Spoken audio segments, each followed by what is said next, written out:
All right, so when I gave y'all this sheet the other day, a lot of y'all really struggled on it. Okay?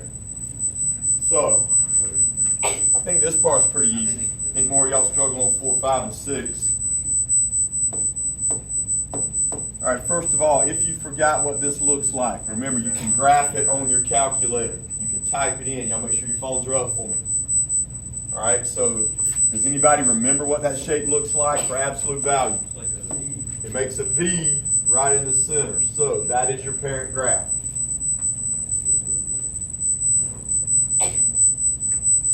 All right, for number 1, we're going to go change by change. We're going to start from the back. Is that going to move up 1 or down 1? That's up 1. This is where you flip the sign right here if it's inside parentheses or brackets. So that's really a -3, which means what? Right 3 or left 3? Left 3. And we have a negative in front, which does what? Flips it. So when you graph that, we'll go up 1 and left 3. And I got to flip it. Now, it shouldn't be skinny and it shouldn't be compressed. It should be the same width, or approximately the same width as your first one.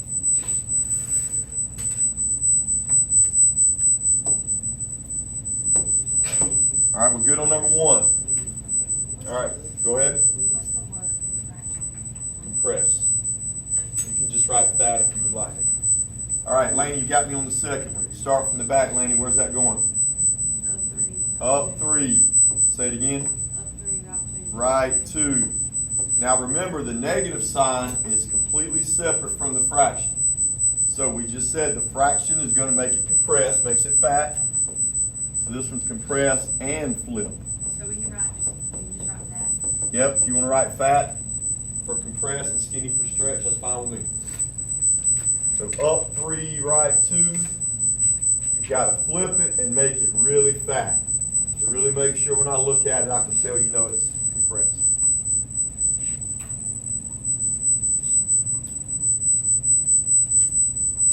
All right, now number 3, they have skipped something. We get to skip something on number 3. What is it? Left and right, because they don't have a number inside the bracket. So we just start on the end. We go up 2. Do I have to flip this one? I do not. No negative in front. All I have to do is stretch it, make it skinny. So when I graph it, I go up 2. And again, I don't have to flip it. Just make it stretch.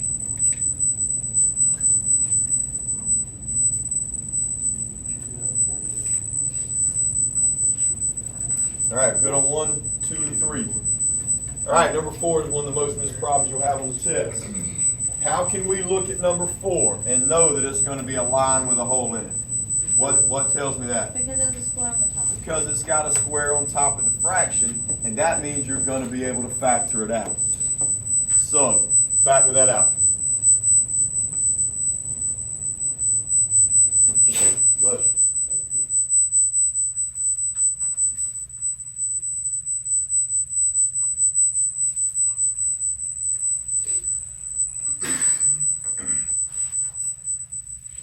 So when we factor this, we know it's x and x. What numbers can I times together to get 3? We know that's 3 times 1. All right. One of them's a plus, one's a minus. Which one gets the positive, which one gets the negative?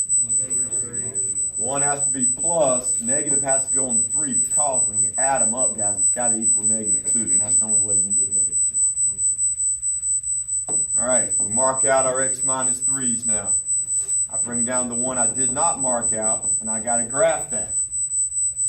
So how can I graph that? Where do I start? Up 1.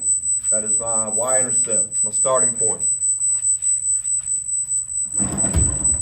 All right, what's our rise over run going to be? Up 1 over 1. So I'm going to go ahead and make some points going across my graph, and then we'll find out where the hole is after that.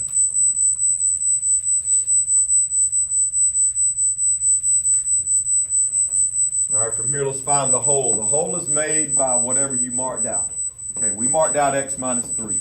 When you move that over, it becomes a positive 3.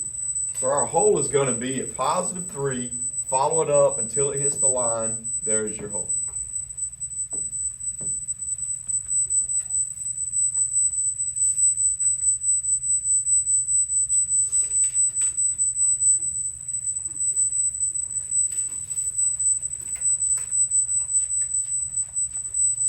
Good on 4.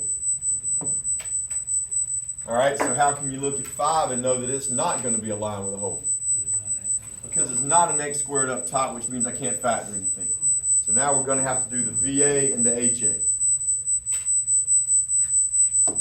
So my VA is the easy part. You bring down the X minus 3 off the bottom, and you move minus 3 over and make it a positive 3.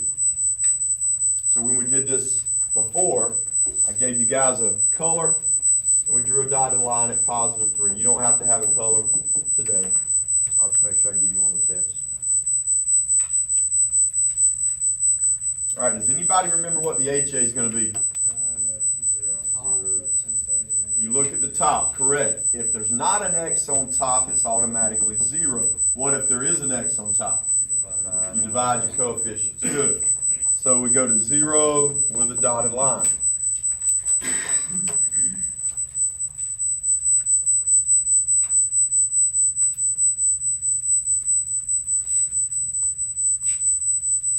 All right, last step, we pick our 4 numbers to plug in. I got to pick 4 and 5 from the right and pick 1 and 2 from the left. Give you guys a chance to plug those in your calculator and find your 4 points.